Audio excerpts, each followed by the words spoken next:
ఈరోజు మరొక మంచి మాట.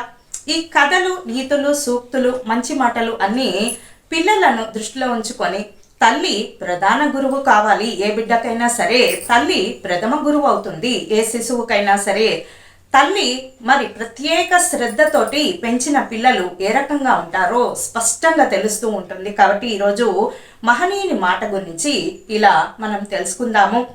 జలపాతపు దారికి అంటే జలపాతాలు ఉన్న దారికి ఒకవేళ బండరాలు గనక అడ్డు రాకపోతే శ్రావ్యమైన శబ్దాలను ఎలా వినగలుగుతాము?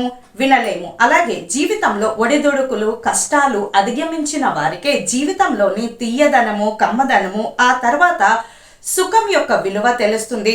ఎప్పుడూ కష్టపడకుండా కేవలం సుఖపడుతూ ఉండే వారికి అందులోని తీయదనం తెలీదు. రాను రాను సోమరితనము, అలసత్వం వస్తుంది. మరి దీన్ని దేంతో పోల్చవచ్చు అంటే మనం తీపిని, స్వీట్ని ఎక్కువగా తినగలమా? తినలేము.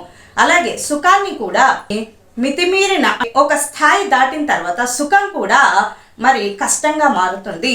సుఖం ఎప్పుడు అనుభవించాలి? బాగా కష్టపడి పడి పడి అప్పుడు సుఖం అనుభవిస్తే అబ్బా ఎంత హాయిగా ఉంది అని అనుకోవాలి.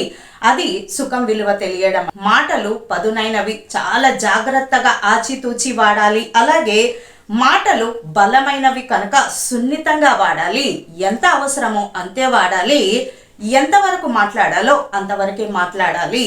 మాటలు చాలా ఖరీదైనవి కూడా కాబట్టే పొదుపుగా వాడాలి. మరి పొదుపుగా మాట్లాడే వారికి, అలాగే సున్నితంగా మాట్లాడే వారికి, జాగ్రత్తగా మాట్లాడే వారికి విలువ ఎక్కువ, వారి మాట చెల్లుతుంది. ఇదండి ఈరోజు మంచి మాట.